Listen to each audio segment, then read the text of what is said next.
Boa noite. Iniciando com um mês de fevereiro.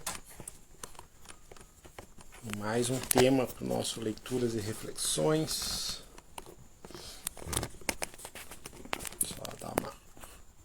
Oi, Ju.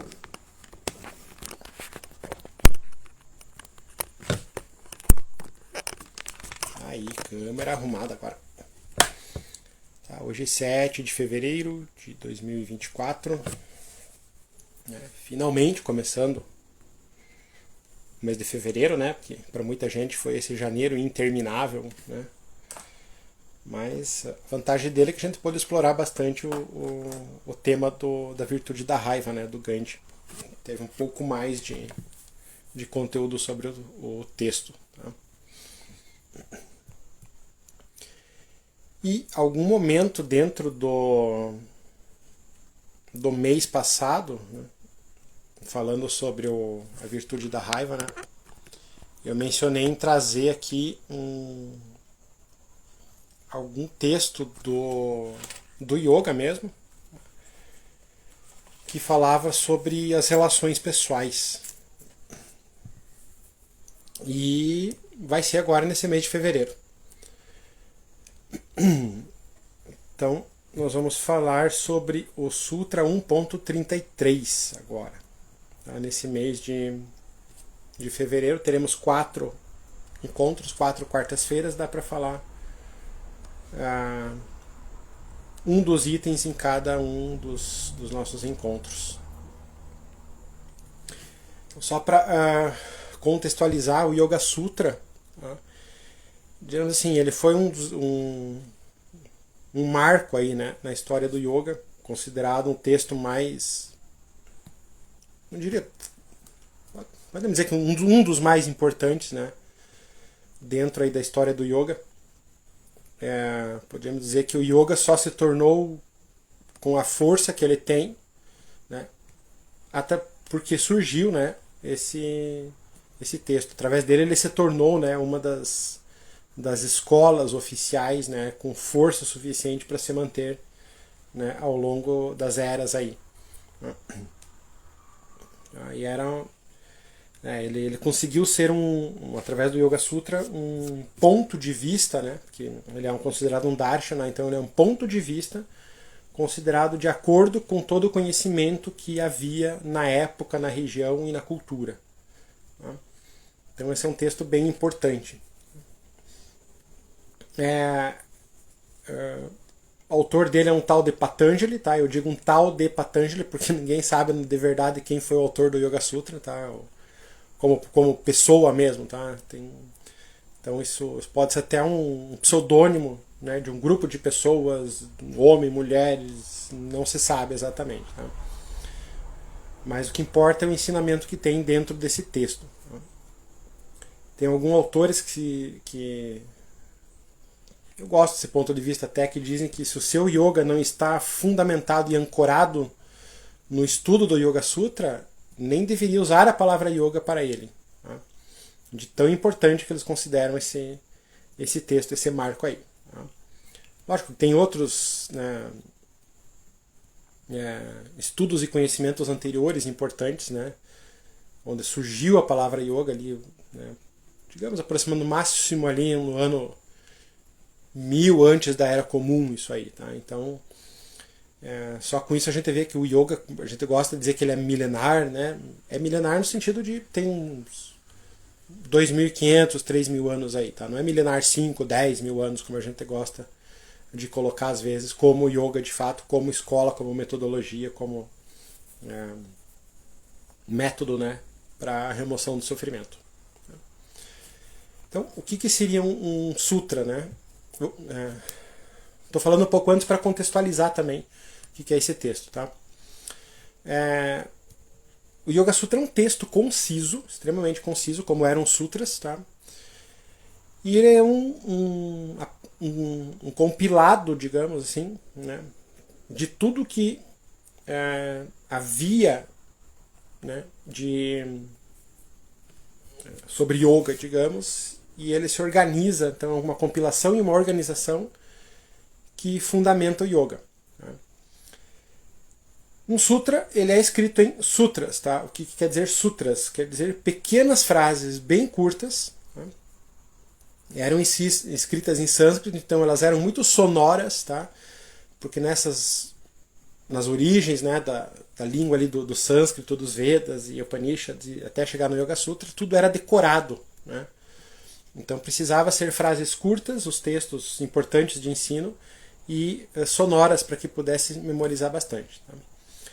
Então, sutra significa, de um modo, isso, sentenças curtas, tá, com muitos significados. Tá? Então, cada uma dessas sentenças tem muitos significados. Tá? E, além disso, sutra também deriva de... deriva não, tem a ver com a palavra sutura, costura. Tá? Então, quer dizer que, para você aprender sobre os sutras, você deve conhecer mais de um e por muito mais vezes. Então a ideia é que você vai costurando um no outro, tá? E no fim você monta, né, a sua colcha. Tá?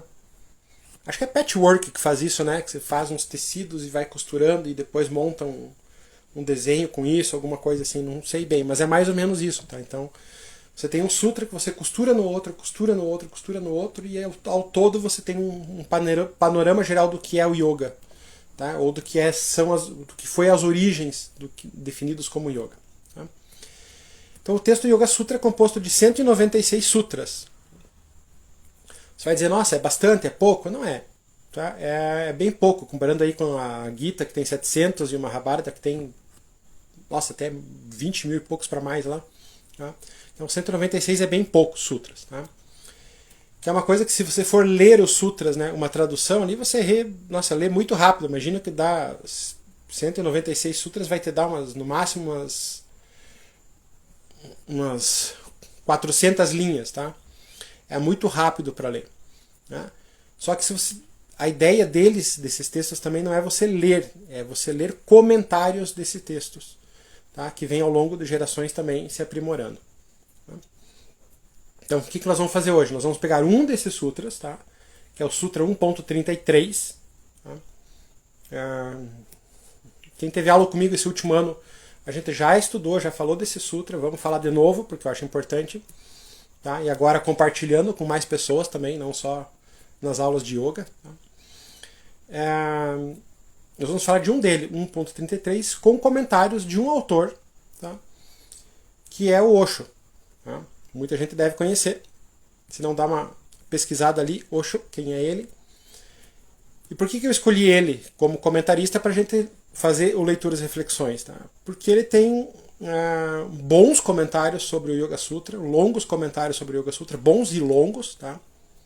São 10 volumes de comentários sobre o Yoga Sutra, acho que é um dos maiores comentaristas que tem aí do Yoga Sutra. Talvez o Aurobindo tenha bastante também ali. E ele tem umas visões até polêmicas, às vezes, né? O que é interessante a gente ter esses pontos de vista, às vezes, polêmicos. Tá? E ele, como é que a gente diz no popular, né? Ele cutuca a ferida da gente muitas vezes. Tá? Então eu escolhi ele para fazer esse Leituras e Reflexões do Sutra 1.33. Tá? Mas antes de comentar sobre o Sutra 1.33, tá? Tem mais algumas contextualizações aí. Tá? Primeira, tá? Não é hoje que eu vou trazer isso tudo, mas pode ficar mais para frente. Tá? Um pouco antes desse Sutra 1.33, o Yoga apresenta para nós 9 coisas, 9 chamados Vikshepa, 9 obstáculos que impedem que a gente cresça dentro do Yoga. Tá? Então, se nós não observarmos essas 9 coisas, nós vamos estar desviados do caminho. Tá? Vikshepa é aquilo que espalhados para o caminho. Tá? Então eu posso não saber exatamente para onde o yoga vai me levar, para onde ele está me levando, mas eu sei quando eu estou no caminho errado. Tá? Quando eu estou me espalhando da direção correta. Isso é um obstáculo. Tá? Tem alguns aí que a gente pode um dia explorar também, porque o Sutra tem muita coisa que dá para trazer aí durante os meses no Leituras e Reflexões. Tá? E uma das coisas que perturba a gente, desvia do caminho, tá? seriam doença, preguiça, negligência, falsos pontos de vista, muitas coisas assim. Tá? Então, se eu pensar, por exemplo, que falsos pontos de vista, a gente interpreta errado as coisas, né? Por falta de ter um direcionamento correto, então a gente confunde as coisas, né? O Sutra nos oferece 1.33 oferece algumas direções para que nós não nos espalhemos, tá? Com falsos pontos de vista dentro das relações. Tá? Então, o Sutra 1.33 nos ajuda dentro das relações humanas a não nos dispersarmos, não nos espalharmos, tá? Ou seja, mantendo qual é o foco correto nas relações para que não nos dispersemos do caminho correto. Tá? Então eu vou trazer uma... Então ele fala o seguinte, ele divide, digamos assim, em 4 categorias. Tá? O que a gente deve observar nas relações e como agir dentro dessas relações. Tá? Então ele fala, por exemplo, tá? Em pessoas e situações felizes. Tá? Ou seja, quando nós estamos frente a uma pessoa que está feliz, contente, alegre, satisfeita, saudável com a vida, como nós devemos nos esforçar para agir para com essa pessoa? Tá? Então nós temos isso. Tá? O nome disso é... Tá? Não vem muito ao caso agora saber esses nomes, tá? Mas é Maitri Sukha. Então, tá? Sukha seria o estado de alegria, de felicidade, de saúde, de bem-estar, de prosperidade. Quando encontramos alguém nessa situação, a atitude é Maitri, tá? Que a gente vai ver que é alegria. Lá pra frente. Depois ele fala outro par, Karuna Dukkha. Tá? Dukkha é sofrimento, dor. A pessoa está em pesar, está impaciente, irritada, briguenta, está doente, está no hospital, está atravessando uma crise financeira grande, né? Várias coisas assim. Isso é dukkha. Né? A gente age com karuna, então ele vai criando pares. Tá? Daí tem a pessoa, tem o mudito punya, depois que a gente vai ver, e o peksha apunya. Tá? A gente vai ver um por um, com calma aí, mas só para ver que ele divide em 4 aí as relações. Então hoje, tá, eu vou trazer primeiro um texto introdutório que não é do Osho, é do Taimni. Tá? Quem não conhece ainda Taimni tem um texto chamado A Ciência do Yoga, tá?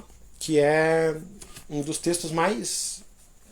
Não é fácil, tá? Mas é um dos que eu conheço para começar estudando o Yoga Sutra que eu mais gostei. Tá? E que eu recomendo para quem quer começar a estudar o Yoga Sutra em detalhes, as origens do yoga em detalhes. Né? Acho que tem outros textos depois, Katha Upanishad, a Gita, né? Taittiriya Upanishad, tem alguns outros interessantes ali, mas dá para começar com o Yoga Sutra do Taimni. Tá? Então o Sutra mesmo diz o seguinte, ó, né? Não é uma tradução, é uma... como é que podemos dizer, uma interpretação traduzida, tá? Porque a tradução do sânscrito, se for literal, não funciona muito bem.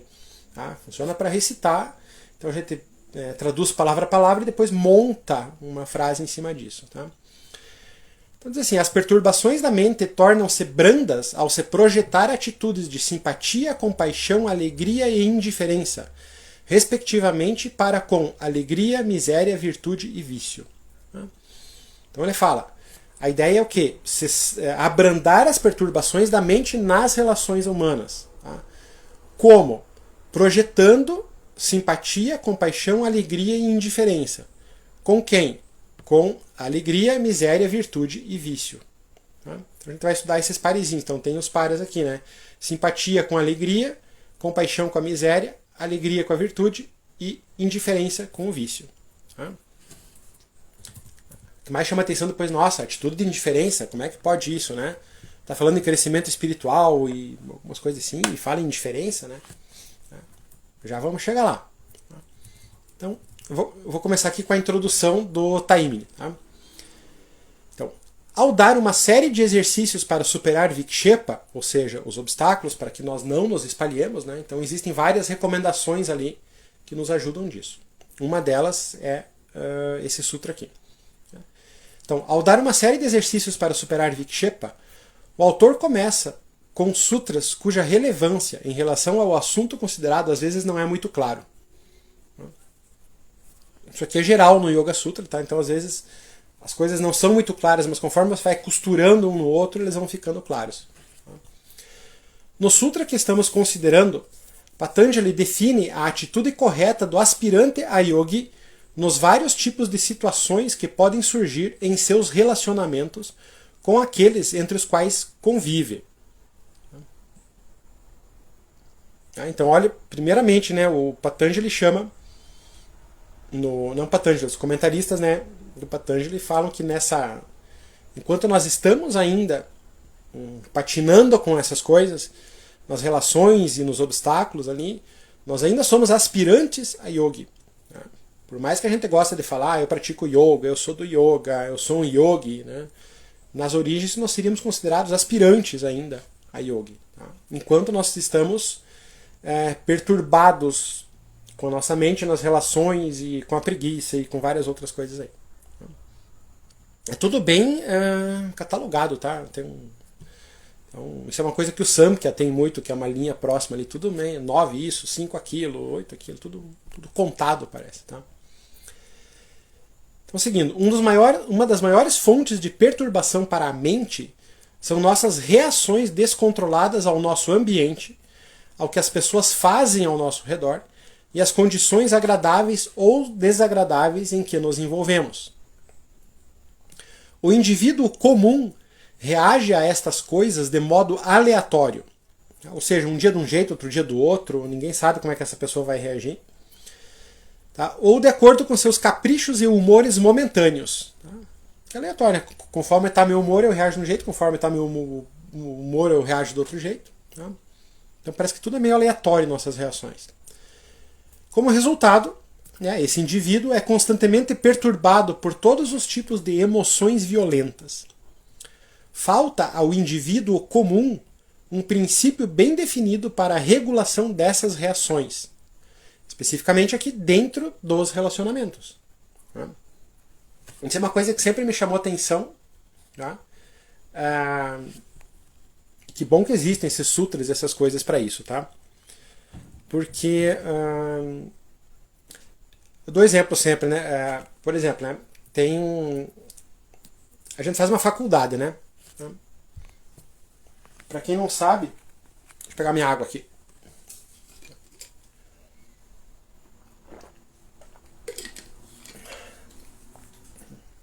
Pra quem não sabe, ainda sou formado em matemática nas minhas origens, tá?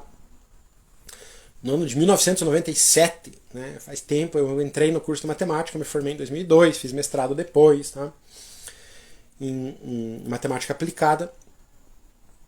E quem está aí provavelmente também sabe como é que funciona um pouco isso, né? Você está lá, faz uma faculdade, 4 anos, né? Na minha época matemática era 4 anos. Estuda de manhã, né? Estuda de manhã e vai na aula para tarde, meu curso era tarde, né? E estuda várias disciplinas e termina a disciplina, vem outra disciplina, né? Termina 4 anos, aí nesses 4 anos você aprendeu muita coisa, né? Mas você observa que tem muito mais coisa ainda para aprender. Tá? Quando você dá um passo a mais, tem muita coisa ainda para aprender. Tá? Então eu pensava, nossa, quanto eu aprendi, mas o quanto eu preciso aprender ainda, né? O quanto eu tenho dificuldade com várias coisas ali na matemática, depois que eu entrei na área de pesquisa, né? E assim com muita coisa, né? Sei que tem gente aí, talvez da educação física, de fisioterapia, ou nem isso, eu quero aprender música, né? Sabe que tem que estudar muito, continuar estudando e sempre vai precisar de mais uma coisa. Quer estudar desenho, pintura, artes, teatro, né? Ou não quer nem estudar oficialmente, mas por si mesmo quer aprender algum assunto, tem que se dedicar muito. Tá? Aí isso até em terapia me falar, né? Por que a gente reclama tanto das relações e não vai aprender sobre isso? Né? Não é uma coisa curiosa? Tá? A gente parece que vive reclamando só das relações, mas não aprende alguma coisa sobre isso. Tá? É o que ele fala aqui. Falta ao indivíduo comum um princípio bem definido para a regulação dessas reações nos relacionamentos que ele está fazendo aqui. Tá? Falta um princípio, falta metas, né, modos de como é que eu vou me direcionar dentro dos relacionamentos. Talvez eu não consiga no começo, seja difícil, mas eu tenho um norte. E essa é a minha meta que eu quero atingir nas relações. Né? E eu vou seguir nessa meta, essas relações. E como isso aqui é um sutra, é uma costura, né? Tem esse sutra que fala disso, mas tem os outros sutras que complementam esse aqui também. Tá? Por isso que esse texto eu vou trazendo mais regularmente para a gente estudar aqui alguns desses sutras. Tá? Eu vejo que muitas, mesmo dentro do yoga, tem muitos sutras que são... eu nunca ouvi falar nisso aqui nos meus anos de yoga, até depois de muito tempo aí dentro que eu fui descobrir que tem esses outros sutras e que eles trazem ensinamentos muito grandiosos também. Tá? Os mais comuns é falar de não violência, não ganância, algumas coisas, mas... E os outros que estão ali para complementar isso, né? Também estão aqui. Tá? Então a ideia aqui é dar um princípio bem definido para que nós nos regulemos nas relações. Tá? Então quanto mais a gente estiver envolvido com isso, mais conhecer sobre isso, mais tiver isso como meta, vai acabar facilitando as relações. Tá? Então, ó, algumas pessoas ainda achando essas reações emocionais desagradáveis decidem não reagir e gradualmente tornam-se frias, duras de coração e indiferentes àquele ao redor delas. Tá? Aí você vai dizer, peraí, mas ele falou para ser indiferente lá antes e agora ele está falando que indiferente é ruim. Tá? São dois indiferentes diferentes. Tá? Ficou estranho isso, né? Dois indiferentes diferentes. Tá? Nós temos esse indiferente frio aqui. Tá? Que a pessoa vai fechando o coração dela, vai ficando frio e passa a não reagir mais. Tá? Esse também é perigoso. Então, ambas as atitudes são indesejáveis e não podem levar à aquisição de uma natureza calma, gentil e compassiva, de acordo com o que se possa chamar de uma vida saudável, de uma vida espiritual. Tá? Então, nem as reações violentas, nem a indiferença fria, né, pode levar à conquista de uma natureza calma, gentil e compassiva. Tá? A gente pode pensar que no crescer espiritual da vida de yoga isso deveria surgir. Tá? A vida espiritual não pode existir nem com reações violentas, nem com fria indiferença.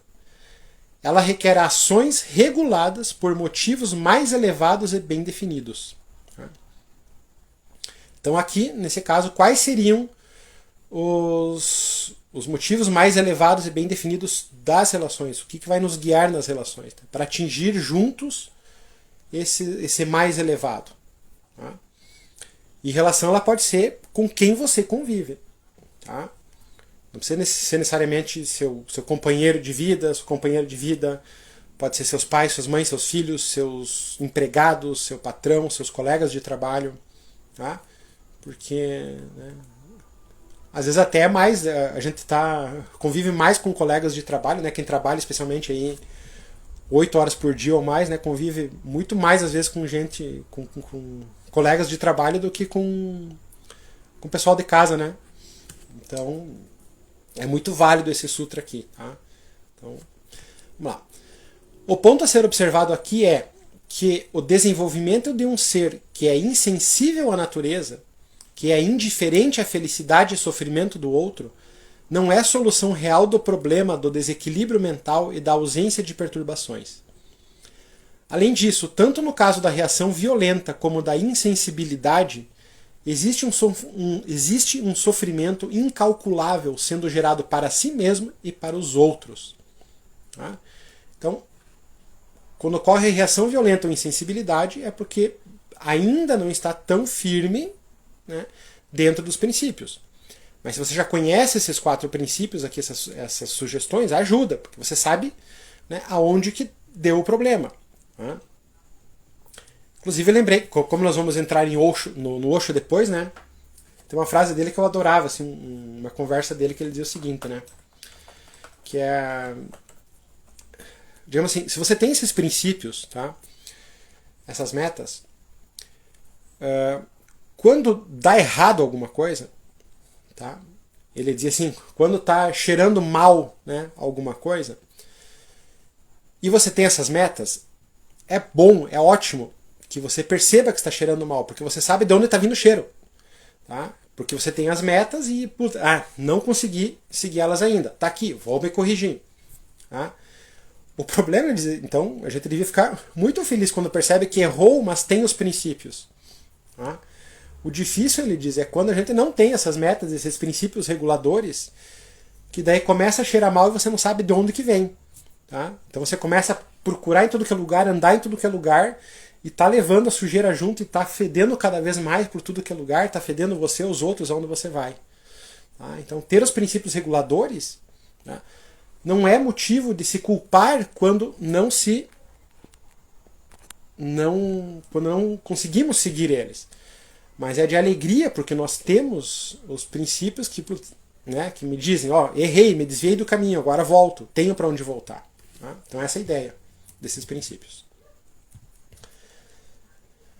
Então, nesse Sutra 1.33, Patanjali não apenas apontou a necessidade do yogi de controlar e regular suas reações ao seu ambiente, mas também estabeleceu o princípio geral em que se baseiam esses regulamentos.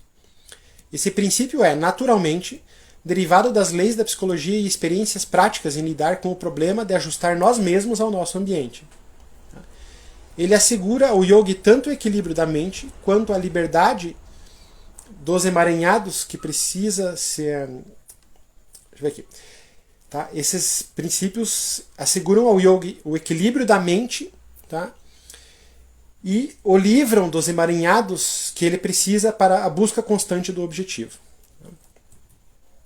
Então esse sutra não pretende prescrever um código de conduta para as pessoas em geral, ou para aqueles que se tornaram iluminados, né? Que já estão num grau bem avançado de bem-aventurança, de bom coração, tudo. Né? E que, portanto, né, já estariam em condições de servir como mestres espirituais. Isso é bem importante, tá? Não é um código de conduta para as pessoas em geral, comum para todo mundo. Isso é bem claro. O próprio yoga já é um ponto de vista dentro de um grande conhecimento. Ele é chamado de darshana, né? Então ele apresenta um ponto de vista. Tá?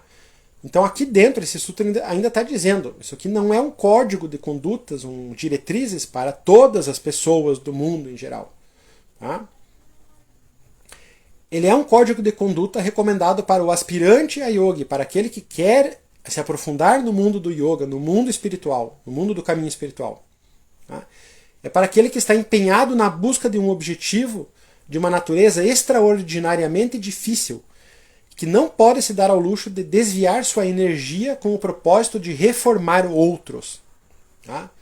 Então ele é bem específico. Esse código é: eu quero crescer no caminho espiritual, eu quero evoluir dentro do yoga. Então não tem tempo e luxo para desviar a minha energia olhando para as outras pessoas ou querendo reformar outras pessoas. Tá?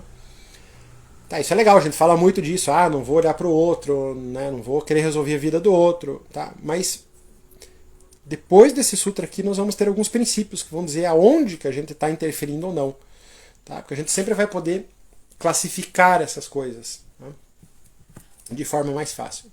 Tá? Aproveito também já para falar que a partir do mês de março, tá? Nós vamos ter o Leituras e Reflexões, tá? Terá um grupo de mentoria, tá? Que é um grupo fechado, tá? E onde sempre o texto que nós estamos lendo e refletindo de um mês, nós iremos aprofundar no outro mês nesse grupo fechado. A princípio acontecerá às quintas-feiras. Tá? Eu vou passando mais informações também no Instagram, nos stories e postagens. Tá? Porque a ideia é que nós estamos começando a explorar um assunto, mas a gente quer, eu quero algumas técnicas, quero alguma coisa prática em cima de como que eu faço isso, tá?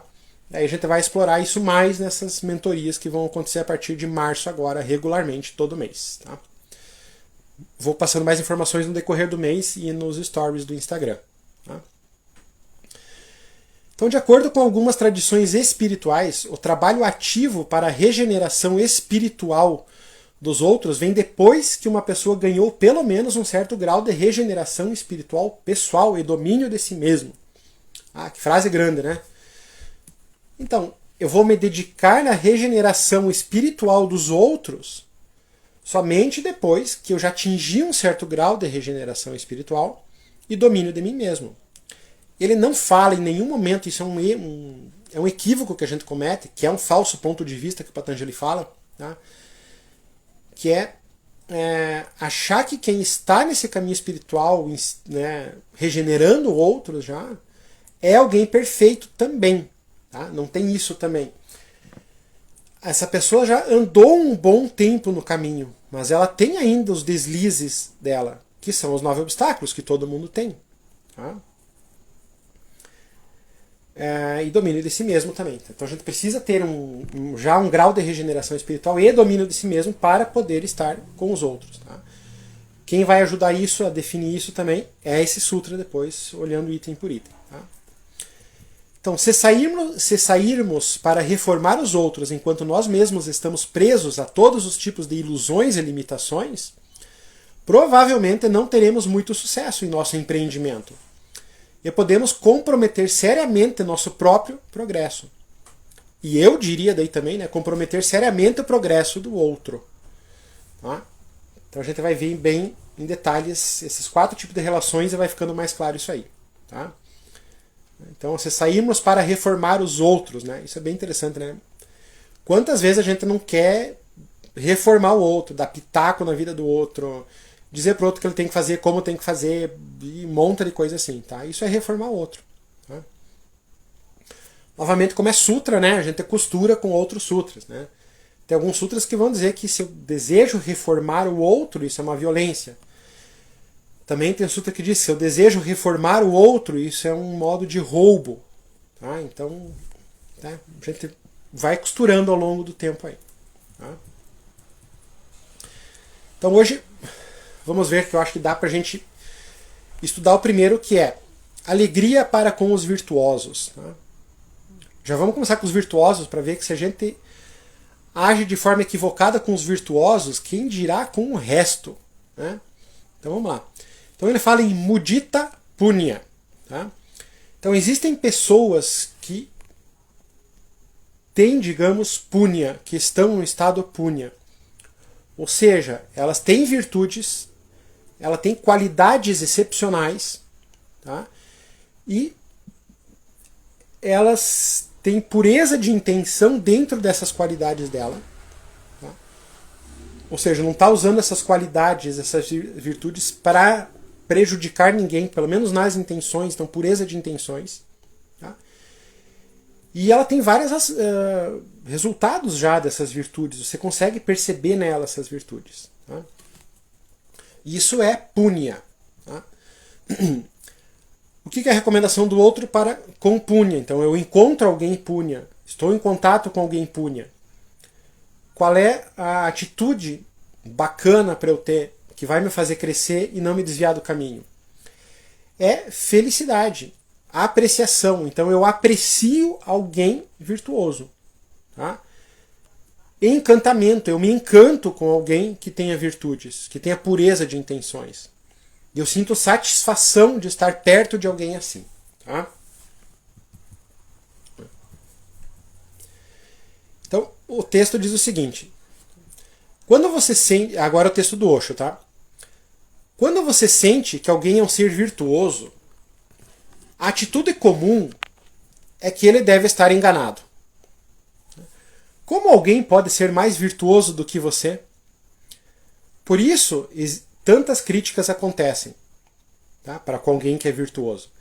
Sempre que há alguém que é virtuoso, você imediatamente começa a criticar. Você começa a encontrar defeitos nele. De uma forma ou de outra, você tem que derrubá-lo. Ele não pode ser virtuoso. Você não pode acreditar que exista alguém virtuoso. Patanjali diz nesse sutra: alegria, felicidade, apreciação, encantamento, satisfação. Por quê? Se você critica um ser virtuoso, no fundo você está criticando a própria virtude. Se você critica um ser virtuoso, está chegando ao ponto de acreditar que a virtude é impossível nesse mundo. Assim, então, você vai se sentir à vontade. E então você pode seguir seus maus caminhos e maus hábitos facilmente. Por quê? Ninguém mesmo é virtuoso. Todo mundo é igual a mim, ou ainda pior que eu. Por isso que há tanta condenação e crítica. Começa a pensar na sua cabeça. Quem que você conhece que é virtuoso aí? Que tem uma qualidade muito grande, que é puro nessa qualidade. Tá? Será que lá no fundinho não tem uma crítica para cima dessas pessoas? Então, se alguém diz, esta pessoa é uma pessoa muito virtuosa, você imediatamente encontra algo para criticar. Você não pode tolerar. Porque se alguém é virtuoso e você não, seu orgulho se despedaça. E você começa a sentir que eu tenho que mudar a mim mesmo. O que é um esforço árduo. Tem uma coisa aqui que eu acredito que a gente confunda muito, né, na nossa ignorância do que seja virtude. Né? Nós confundimos muito virtude com perfeição. Tá? Então nem sempre alguém virtuoso tem virtudes é perfeito. Então a gente tende a desmerecer essa virtude por causa que nós julgamos que deve ser perfeito alguém virtuoso. Tá? Então por isso que a gente tenta achar um ponto de crítica para dar uma diminuída na pessoa. Tá? E assim, lógico também, eu não me sinto tão longe da virtude. Tá? É que nem você dizer, tipo, alguém hoje é uma pessoa muito virtuosa e você diz, mas eu conheci ela lá no passado, olha o que ela fez, alguma coisa, né? Ou, essa pessoa é virtuosa, não, mas ela faz essa outra coisa que não é tão virtuosa. Tá? A gente sempre tenta, às vezes, derrubar alguém que tem uma virtude muito grande, mesmo que seja em um certo ponto. Tá? Então, não confunda virtude com perfeição, com o nosso conceito de perfeição projetado nessa pessoa. Tá? O simples é condenar, o fácil é criticar e exigir provas da virtude. Tá? Primeiro, por exemplo, prove como ele é virtuoso. Tá? Esquece a frase, eu li errado. Okay. O simples é condenar, fácil é criticar. Tá? Então, por exemplo, primeiro, prove como é que essa pessoa é virtuosa. A gente quer exigir, né? Duvido que ela é virtuosa. Né? Isso é uma exigência, um confronto, tá? Para alguém que é virtuoso. E é muito difícil você provar a virtude, verificar a virtude de alguém. Mas é muito fácil desaprovar e criticar qualquer coisa. Então começa a observar já o quanto você critica, quanto mais fácil é você criticar do que olhar para a virtude. Tá? Quão mais fácil é você pegar uma pessoa e criticar ela por os 500 pontos errados que ela tem. É muito fácil. Mas você olhar para a virtude que essa pessoa tem, que todo mundo tem algum ponto de virtude, tá? É mais difícil. Tá?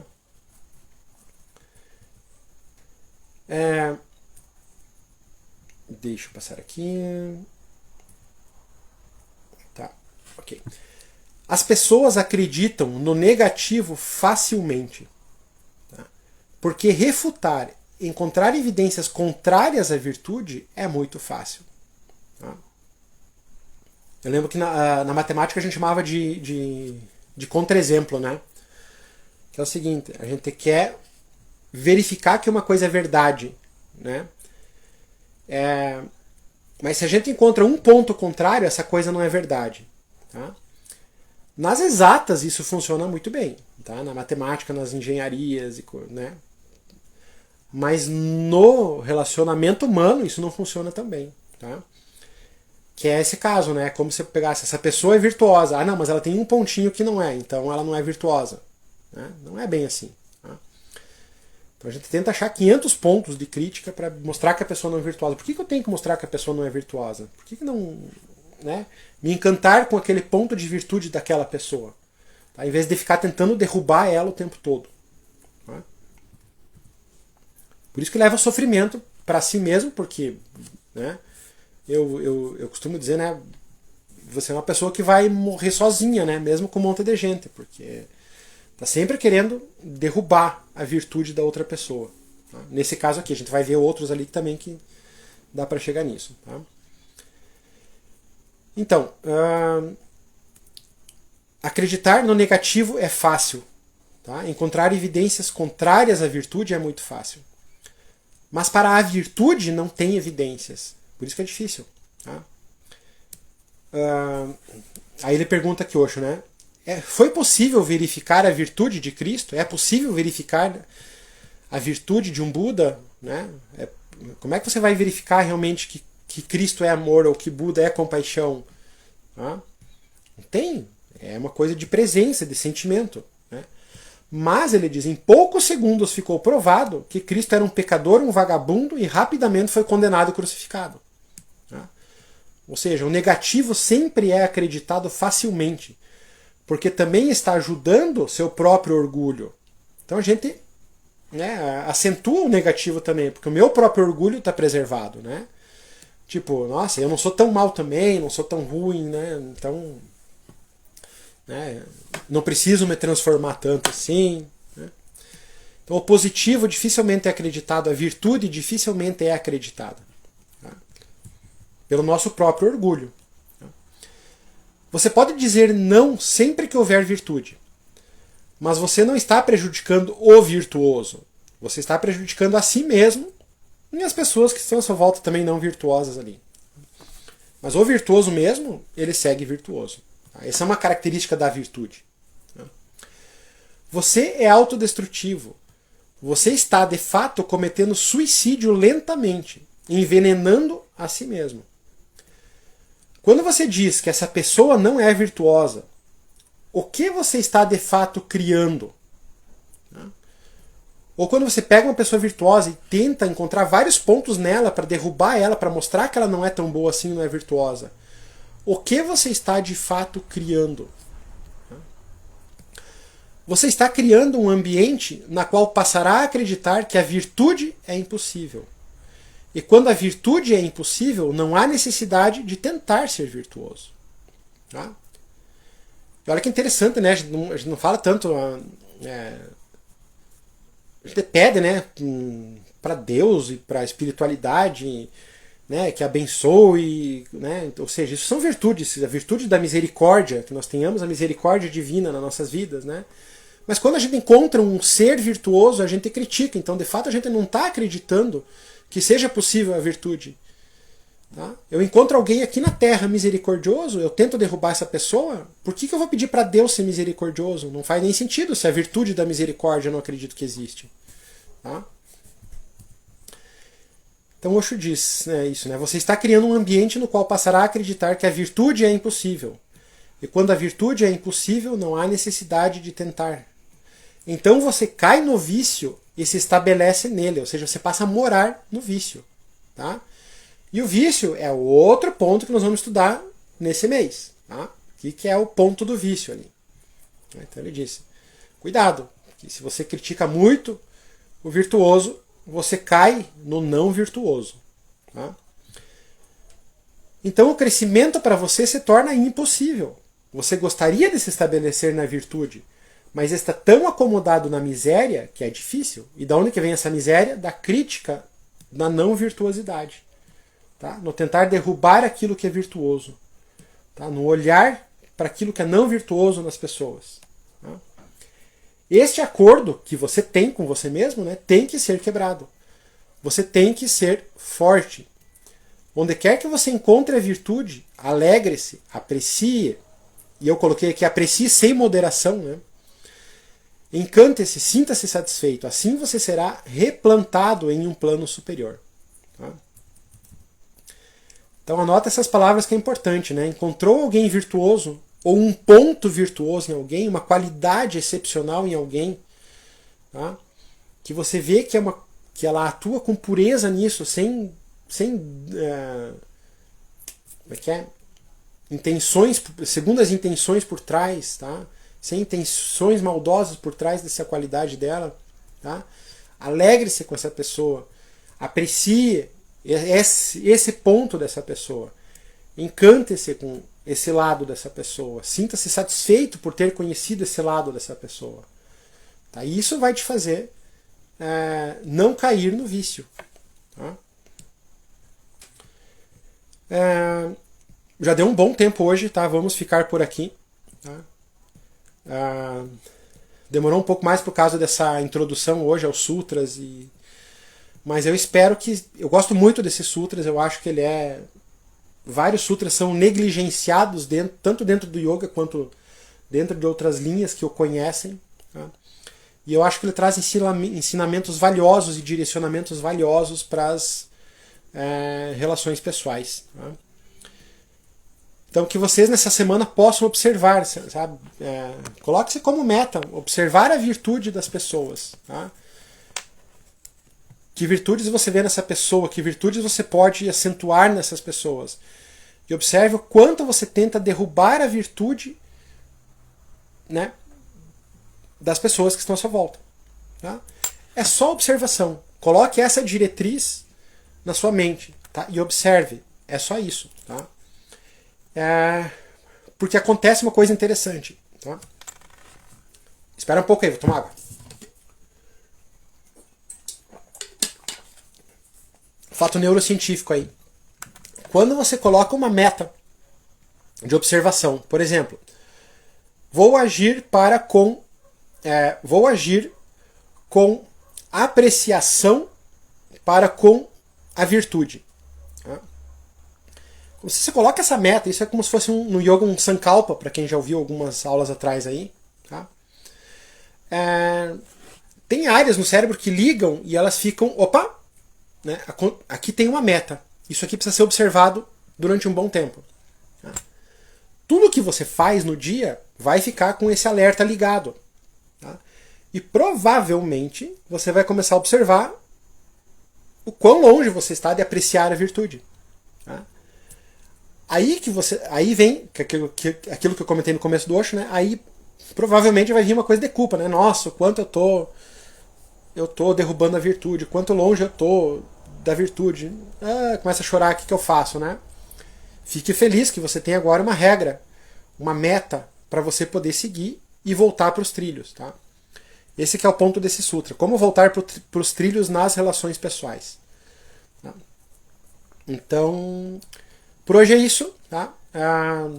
Se alguém quiser comentar alguma coisa, me escreva lá no particular, no pessoal. Eu sempre gosto de conversar sobre isso. Tá? E tenha uma boa noite e voltamos na próxima quarta com mais um outro forma de relação aí pra gente observar no dia a dia. Bom, boa noite!